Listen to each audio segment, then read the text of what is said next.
Somos el equipo conformado por Alan, Diego y Georgette, y vamos a presentarles la práctica 4 de la clase de genética de poblaciones.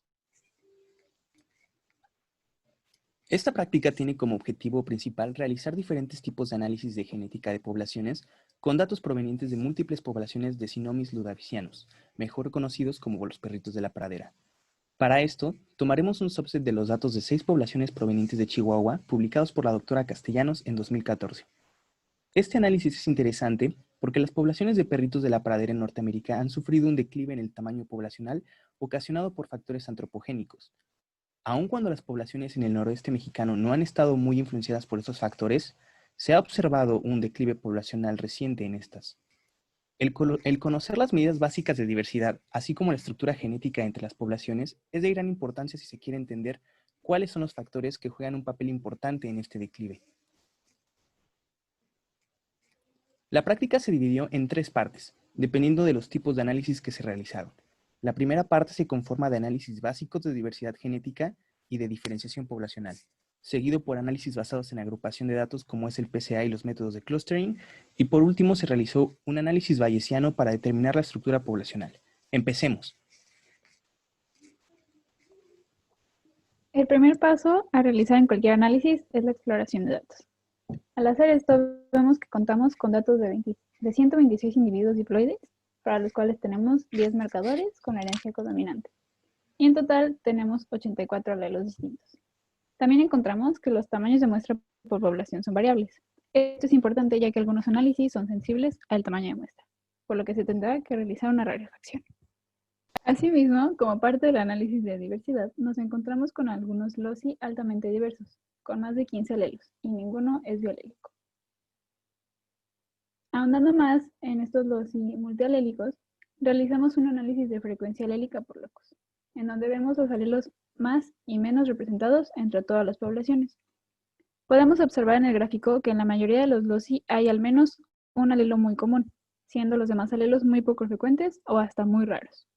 Solo en 2 locis, el MA7 y el MA9, observamos una mayor homogeneidad en las frecuencias alélicas. Otra medida de diversidad es la riqueza alélica por población. Como se mencionaba, al tener tamaños de muestras distintos, ciertos análisis se pueden sesgar, entre ellos este. Para solucionar esto, se realizó una rarefacción tomando como base la población con menos individuos muestreados, y luego se cuantificó el número de alelos presentes en cada población. Observamos que las poblaciones de Buenos Aires y El Cuervo tienen ligeramente menos riqueza alélica que las demás, lo que podría significar que son poblaciones un poco menos diversas. Para corroborar esta hipótesis, obtuvimos los estadísticos de heterocigosis por locus y por población. Observamos que ninguna de las poblaciones tiene una heterocigosis en promedio demasiado baja. Como se esperaba, las poblaciones de Buenos Aires y El Cuervo presentan valores más bajos de heterocigosis promedio en relación con las demás poblaciones. Sin embargo, no es suficiente para considerar las poblaciones menos diversas. Los bigotes inferiores largos nos dicen que hay algunos loci con muy poca heterocigosis, donde la probabilidad de encontrar un individuo heterocigótico es cercana a 0. Esto ocurre en todas las poblaciones, por lo que no debería alarmar. Esto es efecto de los loci multialélicos que tienen alelos muy comunes, como por una frecuencia alélica de más del 80%.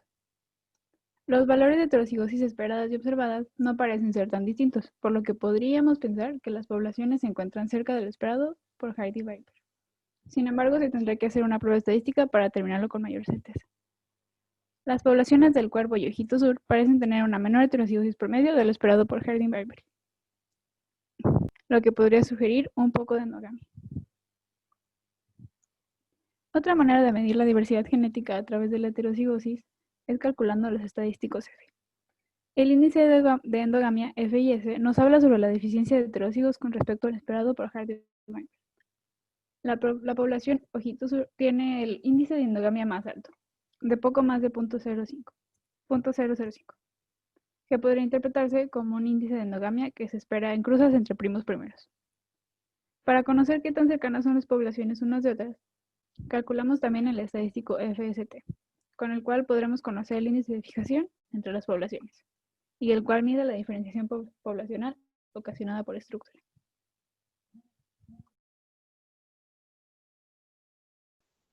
Uno de los análisis más utilizados para explorar la estructura poblacional es el análisis de componentes principales, llamados PCA.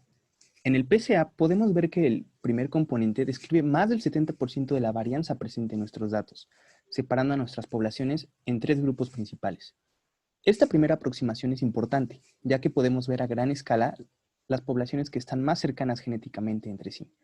Interesantemente, aun cuando la población de los cuervos se encuentra geográficamente en medio de las poblaciones Ojito Sur y La Báscula, en el PCA se separa considerablemente, por lo que probablemente no haya mucho flujo génico con las otras poblaciones. Aun cuando un PCA a nivel poblacional nos da mucha información interesante, pueden existir individuos que han emigrado o que sean descendientes de individuos que emigraron, que puedan sesgar los análisis a nivel poblacional y jalen al grupo en el eje. Es por eso que también se pueden realizar análisis de componentes principales entre los individuos. Observamos que los 3 grupos observados en el análisis anterior se conservan. Sin embargo, encontramos un patrón interesante. Los individuos de las poblaciones La Báscula y Ojito Sur y los de Buenos Aires y El Cuervo no logran separarse en grupos distintos. Se podría pensar entonces que estos 2 grupos están conformados por poblaciones con mucho flujo génico entre ellas. Otro método muy útil para el cálculo y visualización de distancias geográficas es la distancia genética de Ney. Si se realiza de manera pareada entre las poblaciones, podemos generar una matriz de correlación que nos permita la visualización sencilla de estos valores, así como generar un dendrograma a partir de ella. Para ambos casos, podemos observar que lo obtenido es bastante congruente con lo observado en el PCA, donde La Báscula y Ojito Sur se agrupaban juntas, al igual que Buenos Aires y El Cuervo, ya que sus valores de distancia genética apuntan a que son bastante cercanas. Por su parte, la cal se encuentra más separada de todas estas, aunque lo está un poco más del clúster generado por las poblaciones de Buenos Aires y El Cuervo. Otro método para confirmar la agrupación que estamos viendo es el análisis por discriminante que nos da la probabilidad de asignación de un individuo a determinado grupo. Observamos, como en el PCA y con las distancias de Ney, que los individuos de las poblaciones Buenos Aires y El Cuervo, por un lado, y La Báscula y Ojito Sur por otro, tienen una probabilidad muy alta de ser asignados a cualesquiera de las 2 poblaciones. Una ventaja de este método es que permite incorporar información extra, como el número de clústeres esperados, para que al visualizar los datos sea más fácil percibir ciertas agrupaciones. En este caso se agruparon poblaciones muy similares, para generar un total de 3 grupos a partir de las 5 poblaciones iniciales. Por último, un método más sofisticado para determinar la estructura poblacional es el homólogo structure. Este algoritmo nos permite inferir la presencia de distintas poblaciones en un set de datos cuando la estructura no está muy bien establecida, como por ejemplo cuando hay migración e individuos mezclados. Es un algoritmo que se basa en el principio bayesiano en la probabilidad, en donde itera varias veces sobre los individuos y los asigna a un grupo en donde se parezcan más entre sí. Este análisis nos permite confirmar con mayor certeza los patrones observados anteriormente con métodos de agrupación y de distancias. Efectivamente, observamos 3 componentes principales de ancestría en las muestras, así como ligeros rasgos de flujo génico entre todas. Otro aspecto interesante es que 2 poblaciones realmente lejanas, las que son Ojitos Sur y La Báscula, parecen encontrarse estrechamente cercanas genéticamente, al formar un clúster entre ellos, así como un clado en el endograma, de manera similar con lo que ocurre con las poblaciones de Buenos Aires y El Cuervo, que se encuentran en localidades más cercanas. Por su parte, la población que se aleja más genéticamente de las demás, la cal, logra mantener buenos niveles de variación genética y un bajo índice de endogamia. No obstante, es importante entender las estructuras de las poblaciones y qué otros aspectos pueden estar influenciando la diversidad genética presente, para así poder entender con mayor precisión las dinámicas evolutivas que afectan a estas poblaciones y poder evitar una mayor fragmentación del hábitat y que se corte el flujo entre estas.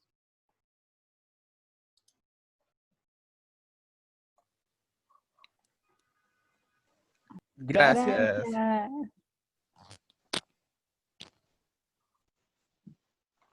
Para más información general sobre perritos de la pradera y nuevos tutoriales sobre análisis de datos de genética de poblaciones, no olvides suscribirte y activar la campanita.